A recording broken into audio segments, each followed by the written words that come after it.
السلام علیکم عزیز طلباء و طالبات۔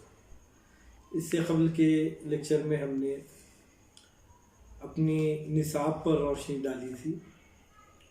اور ہم نے یہ جانا تھا کہ نصاب میں داستان اور ناول یہ دو موضوعات کو شامل کیا گیا ہے۔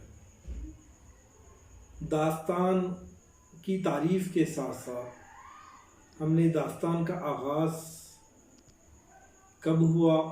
کن حالات میں ہوا اور اس کا ارتقاء کس طرح ہوتا گیا، اس پر بھی روشنی ڈالی ہے۔ عزیز طلباء، جیسے آپ واقف ہیں کہ داستان یعنی کہانی ہوتی ہے اور ہر کہانی کے اجزاء ہوتے ہیں۔ ان جز کے ملنے سے ایک داستان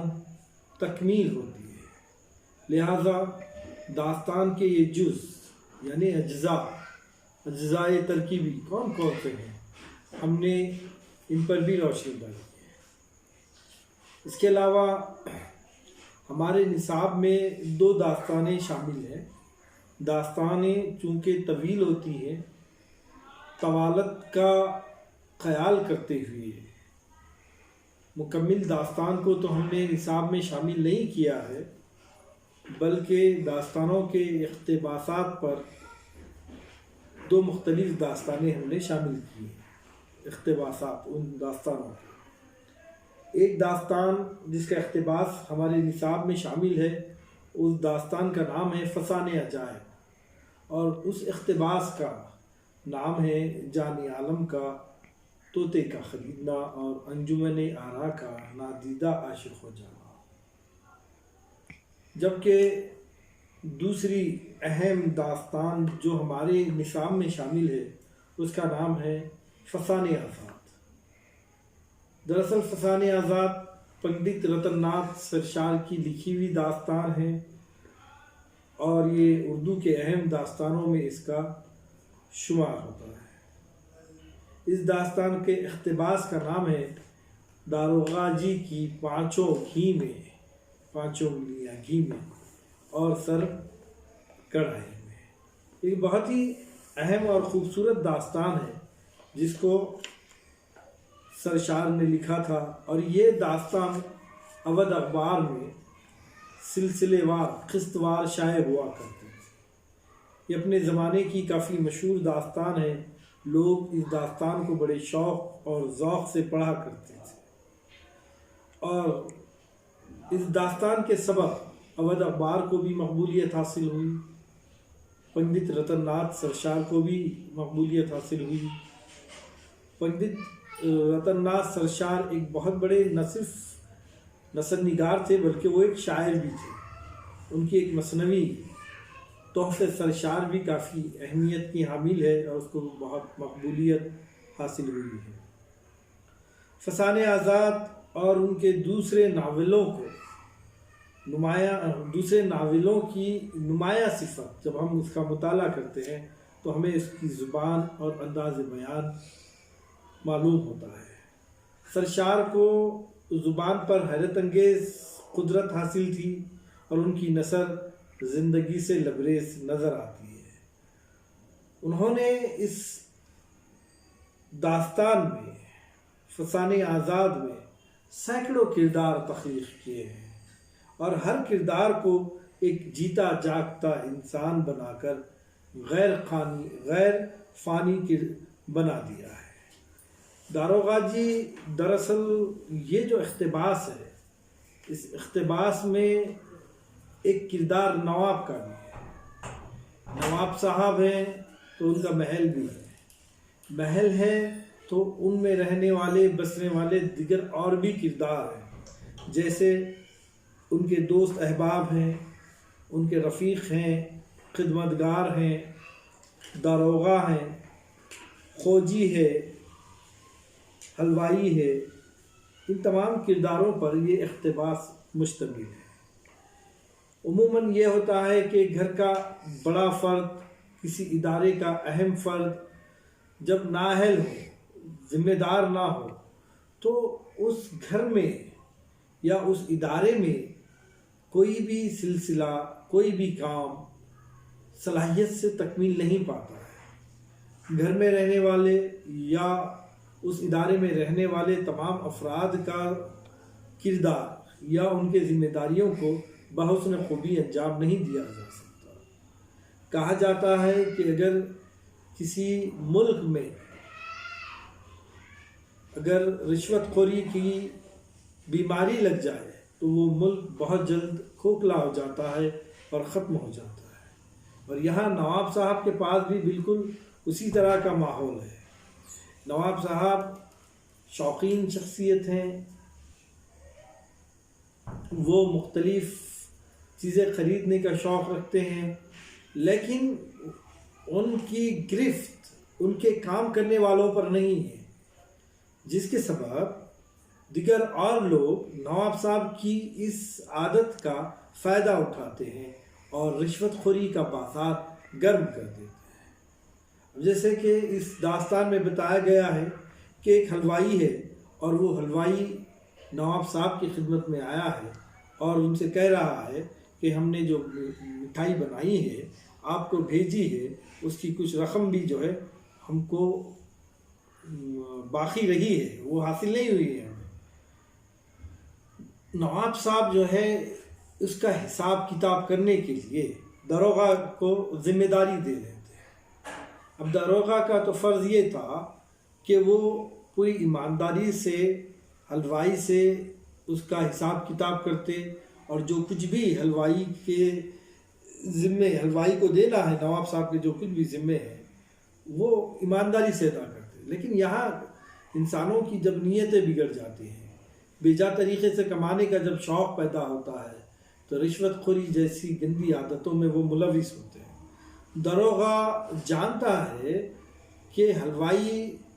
جو مٹھائی لایا ہے وہ مٹھائی بہتر بھی نہیں ہے، لیکن محض رشوت کے خاطر اس کی مٹھائی خریدتے ہیں۔ اور جب حساب کتاب کا معاملہ آتا ہے تو داروغہ حلوائی سے یہ کہتے ہیں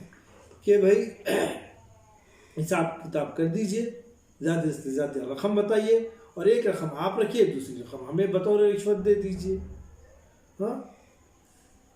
کتنے دن سے کتنا خرچ ہوا، کتنے دن سے آپ مٹھائی لائی ہیں، اس سے داروغہ کو کوئی بھی سروکار نہیں ہے۔ ہونا تو یہ چاہیے تھا کہ داروغہ کے دل میں احساس ہو کہ وہ نواب صاحب کو جو کچھ بھی مٹھائی لا کر دے رہا ہے، جو کچھ مٹھائی فروخت کر رہا ہے، اس کی صحیح قیمت اور اس کی صحیح قسم کا اندازہ لگائے، لیکن وہ اپنے فرائض سے آنکھ بند کر لیتا ہے اور اس بات کا اصرار کرتا ہے حلوائی سے کہ وہ اسے ایک ایسی رقم بتائے جو واقعتاً نواب صاحب ادا کرنے کے نہیں ہے۔ لیکن نواب صاحب اس بات کا حساب ہی نہیں رکھتے ہیں کہ کتنا حساب میں آیا اور کتنا حساب گیا۔ حساب کتاب پر نواب صاحب کی نظر نہیں ہے، جس کا غیر ضروری فائدہ داروغہ اٹھا کر کہتا ہے حلوائی کو کہ آپ ایک اچھی بڑی رقم بتائیے اور اس رقم میں سے میرا حصہ مختص کیجیے، بقیہ آپ رکھ لیجیے۔ گویا نواب صاحب کی اس کمزوری سے داروغہ فائدہ اٹھانا چاہتے ہیں۔ اب دیکھیے، دراصل حقیقت میں مٹھائی کی قیمت رہتی ہے کوئی 70 یا 80 روپے، لیکن داروغہ جی اس بات پر بار بار اصرار کرتے رہتے ہیں کہ وہ 70 اور 80 روپے کا اظہار نہ کرتے ہوئے ایک بڑی رقم بتائی جائے تاکہ داروغہ کو بھی اس کا بہت زیادہ فائدہ حاصل ہو۔ داروغہ کی پوری نیت یہی ہے کہ حلوائی کے پیسوں میں کسی طریقے سے اپنا حصہ طے کر لیا جائے، اس لیے اس کو بار بار کہتے رہتا ہے کہ بھائی بتائیے اس میں میرا حصہ کتنا ہے، یاروں کا حصہ کتنا ہے، اصل حصہ آپ کا اتنا تو میرا حصہ کتنا۔ اب جہاں پر حلوہ مٹھائی کی قیمت 70 یا 80 روپے ہوتی ہے، اس رقم کو بڑھا کر 142 روپے تک لے کر آ جاتے ہیں اور یہ کہتے ہیں کہ بس 100 ہم کا دے دو، یعنی حلوائی یہ کہتا ہے بس 100 ہم کا دے دو، 42 تم لے لو، یعنی 42 روپے وہ داروغہ کو دینے تیار ہو جاتا ہے اور خود 100 روپے لینا چاہتا ہے۔ دیکھیے اصل قیمت 80 روپے، اس میں 20 روپے اور اضافہ مل رہے ہیں۔ اب یہاں نقصان بیچارے نواب صاحب کو 42 روپے ایکسٹرا انہیں دینے کی نوبت آ رہی ہے، لیکن اس پر بھی بات نہیں ہوتی۔ حرص ایک ایسی چیز ہوتی ہے جو انسانی زندگی میں آنا شروع ہو جاتی ہے تو وہ بڑھتے رہتی ہے۔ اسی لیے کہا گیا ہے کہ حرص دنیا عذاب الموت، حرص کرنا یقیناً گناہ ہے، بری بات ہے، لیکن جب حرام کا مال آتا ہے تو دل اکتفا نہیں کرتا کہ ہاں اتنی چیز آ گئی بس اس پہ لے لو اور بیٹھ جاؤ، بلکہ شیطان انسان کو للچاتے رہتا ہے، اور تھوڑا لو اور تھوڑا لو اور زیادہ لو، اس کی خواہش یہ بڑھتے جاتی ہے، حتیٰ کہ وہ انسان گڑھے میں گر جاتا ہے، نقصان اٹھاتا ہے، لیکن حرص کا اندھا اس بات سے واقف نہیں رہتا ہے، بعض وقت واقف ہی رہتا ہے، اس کو احساس رہتا ہے کہ میں گناہ کر رہا ہوں، میں غلط پیسے لے رہا ہوں اور یہ لینا گناہ ہے اور میں پکڑا جاؤں گا تو یقیناً اس کا مجھے نقصان اٹھانا پڑے گا، لیکن اس کے باوجود جب انسان پر حرص و ہوس غالب ہو جاتی ہے تو وہ خوف اس کے دل سے نکل جاتا ہے۔ یہاں داروغے کا ایسا ہی حساب ہوا ہے اور 42 کے بجائے 52 روپے طے ہو جاتے ہیں، 142 پر بات طے ہو گئی تھی تو اب داروغہ جی کو محسوس ہونے لگا کہ صرف 42 یہ تو کوئی بڑی رقم نہیں ہوئی، لہذا 52 روپے پہ طے کر لیا جائے گا، تو 152 روپے میں بات طے کر لی جاتی ہے، جس میں 100 روپے جو ہے حلوائی کے طے ہوتے ہیں اور 52 روپے داروغہ جی کے طے کیے جاتے ہیں۔ اب دیکھیے گا بعض وقت یوں بھی ہوتا ہے کہ حرام مال ہم جس راستے سے لے کر آتے ہیں دوسرے راستے سے وہ اسی طریقے سے چلا جاتا ہے، حرام کی کمائی میں اللہ تعالیٰ خیر و برکت نہیں رکھتا ہے، داروغہ جی کی نیت خراب ہوتی ہے اور وہ حرام کی روزی کمانا چاہتے ہیں، اس کے سبب وہ حلوائی کو جھوٹ بات بولنے پر اصرار کرتے ہیں، حساب کتاب میں غلطیاں پیدا کرتے ہیں اور ایک چھوٹی سی رقم کو بڑی رقم بنا کر نواب صاحب کے سامنے پیش کرتے ہیں۔ اب یہ دونوں کی جب گفتگو چلتے رہتی ہے اور یہ دونوں یہ سمجھتے ہیں کہ ہم یہ جو گفتگو کر رہے ہیں اس گفتگو میں کسی اور کو اس کی اطلاع نہیں ہے، لیکن کہا جاتا ہے نا انسان جب گناہ کرتا ہے یقیناً کوئی اور نہیں دیکھتا ہے، لیکن رب العالمین کی ذات ہوتی ہے جو انسان کے ہر فعل کو دیکھتی ہے۔ بعض دفعہ انسان گناہ کرتا ہے اور سمجھتا ہے کہ مجھے کوئی نہیں دیکھا، لیکن ایسا نہیں ہوتا، کوئی نہ کوئی دیکھ ہی لیتا ہے۔ یہاں کیفیت بالکل اسی طرح ہے، داروغہ جی اور حلوائی دونوں تو آپس میں بات طے کر لے رہے ہیں، نواب صاحب کو تو دھوکہ دے رہے ہیں، ناجائز رقم اینک لینے کی کوشش کی جا رہی ہے اور اس بات پر خوش بھی ہیں کہ چلیے ہم جو کچھ کر رہے ہیں اس کی اطلاع اور خبر کسی کو نہیں ہے، لیکن یہ دونوں کی بدقسمتی ہوتی ہے کہ اسی اثنا میں جو ہے ان کی ہونے والی گفتگو کو خوجی جو اس دربار میں رہنے والا شخص ہے وہ سن لیتا ہے۔ اب اس کے بعد کیا ہوتا ہے انشاءاللہ ہم اس کو دوسرے ویڈیو میں دیکھیں گے، آج کے لیے کافی ہے، شکریہ۔